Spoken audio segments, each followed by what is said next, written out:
Hey there folks, and welcome to my Retro Media Room. Today we're taking a look at 3 exclusive Nintendo 64 titles running on the brand new Nintendo 64 clone console, the Analogue 3D. I've been highly anticipating the release of this console now that it's finally here. I've been really enjoying it. This is going to be a great way for us to explore these classic titles on the channel. So let's get into it.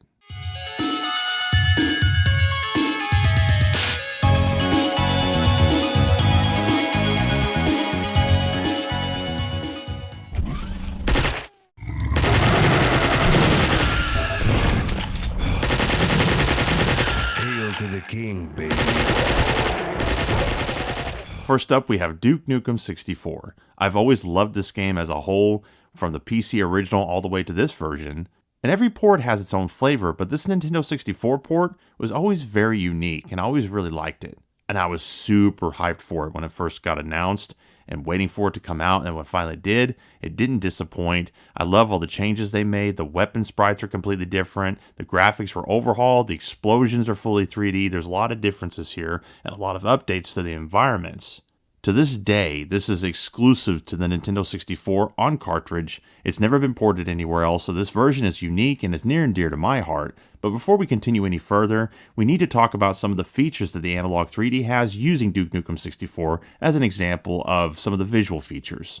So the firmware update as of the recording of this video is version 119. It's really nice that they're continuing to improve the console post-release, because this has all sorts of features for picture, overclocking the performance of games, and so on. So that means better resolutions, better image quality, and better frame rates. Now, I'm not going to go super in depth with this, but I just wanted to mention a few things. So for this video, it only allowed me to display it at 1080p 60 frames a second because of my capture device. It is able to go up to 4K 60, and it looks rather nice. So it doesn't even look as good as it can in this video. So when you play it in person, it's even better. While there's a plethora of image quality options, I did notice when it comes to putting it on soft, very soft, sharp, and so on, that when it's in 4K, for it to look more like you remember on the Nintendo 64 where you really don't see any pixels, it's all smoothed out, you really want to put it on very soft. Whereas on 1080p, you can put it on soft and it'll blur out the pixels. Now, there are several options for picture filters. For me personally, I like keeping it on soft where it eliminates the pixels, and I put it on clean. I didn't really care for all the scanline options because for me it looks kind of washed out. So for me, clean is the way to go.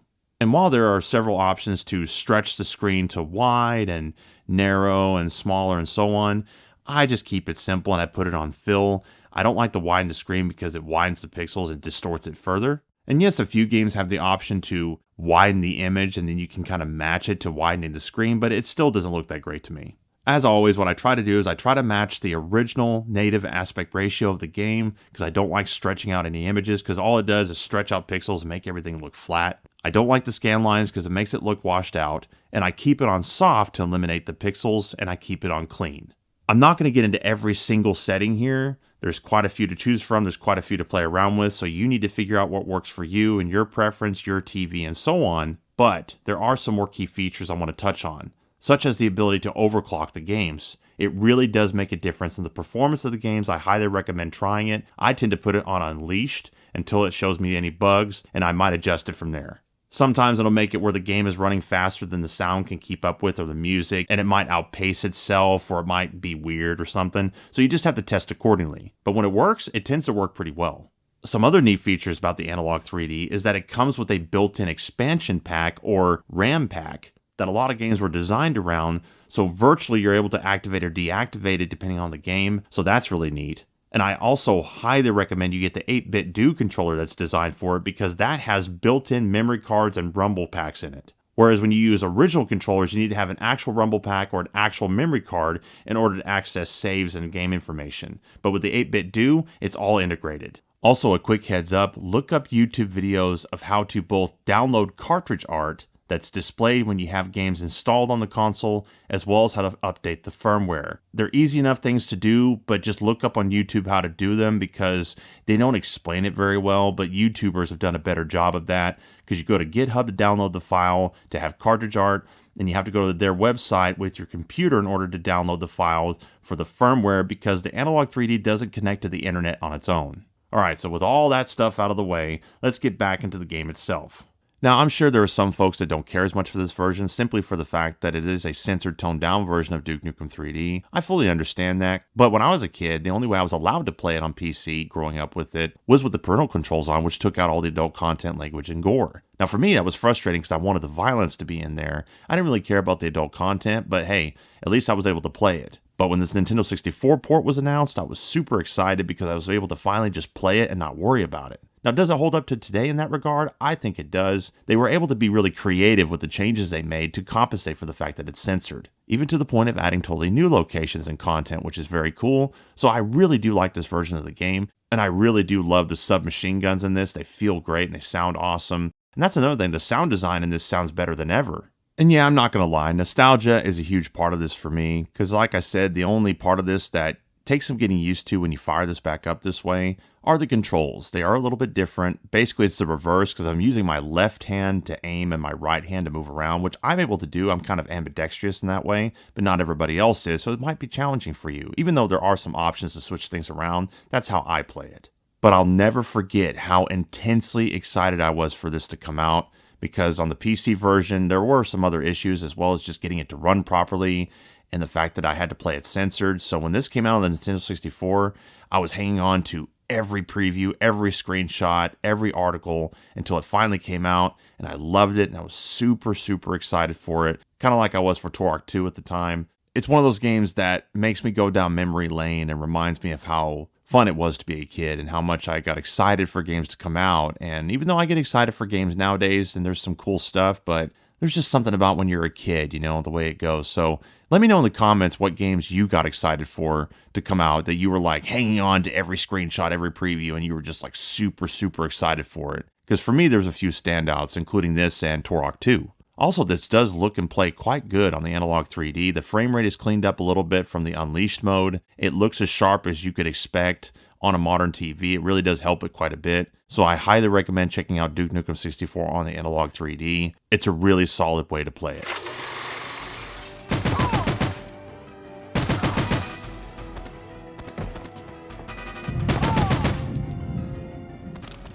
Next up, we have 007 The World Is Not Enough.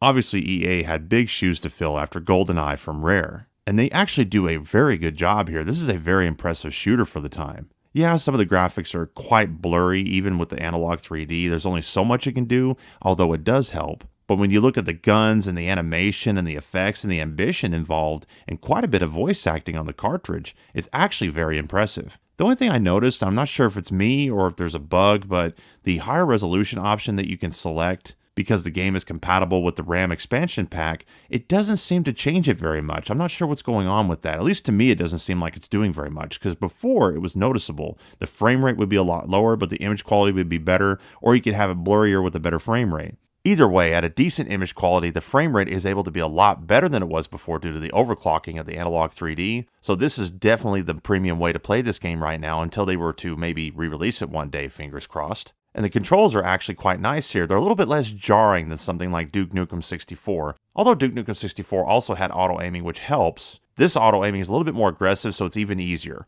Auto-aiming is always a must for me in these shooters on the 64 because it's harder to be precise with the controls being flipped around with only one stick. And when I mention the guns in this game, I really mean it. These guns are very impressive for the time. They hold up to this day. The sound effects, the animations, the reloading, the recoil, the feel of the gunplay, it's actually really good.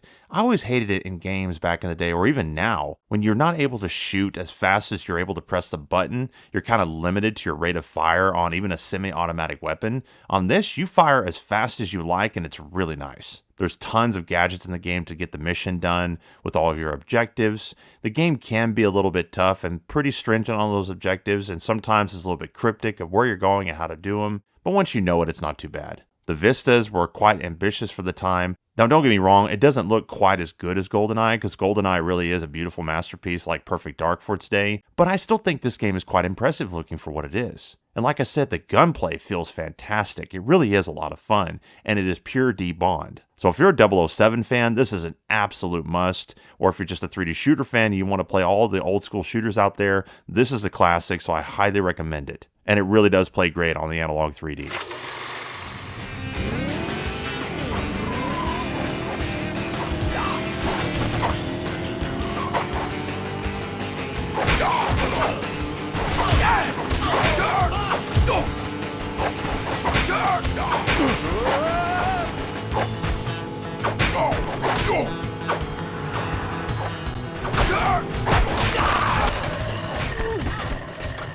And finally, we have Road Rash 64. Now, I'm not going to lie, this game is pretty bare bones, kind of feels like a beta build. It's the black sheep of the franchise. Some people don't like it very much, but you know what? I think it's an absolute blast, and it is absolutely hilarious. This game cracks me up. It's so freaking funny. The way people fly off their bikes and the audio of everybody screaming and hollering, it really is hilarious, and it's so fun to play. And it's so easy to play. This is actually one of the easiest Road Rashes to hop into and play because Road Rash 3D on the PlayStation 1 was very challenging just to drive. As much as I love that game, it's not easy to pick up and play. You had to really adjust to it. This, it's like an arcade game. You just hop in and go. And a 2-player split screen, you're absolutely going to bust a gut laughing. It is a riot. Like I said, it's not a beautiful game. It's rather simplistic, but it gets the job done. And you know what? This is one of the best frame rates I've seen on the Analogue 3D so far. The Analogue really does make it run very smoothly, at least for a 64 game, at nearly 60 frames a second. While on 007, I did notice a significant image quality bump by using the virtual RAM pack. On this, there is a noticeable difference,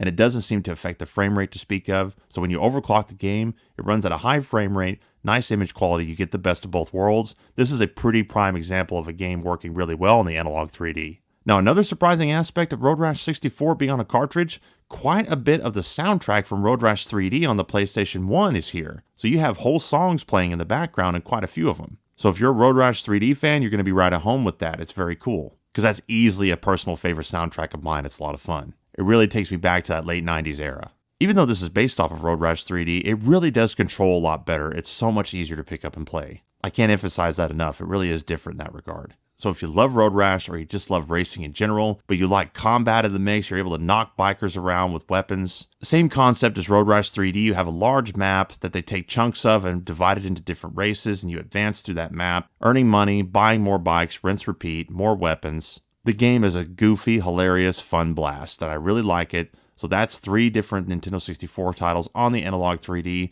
that I'm really impressed by, and I really wanted to emphasize games that you can only play on the Nintendo 64 in the original cartridge that we have not had access to for a long time. The Analogue 3D is perfect for that, so I hope you enjoyed the video. Until next time, God bless and take care.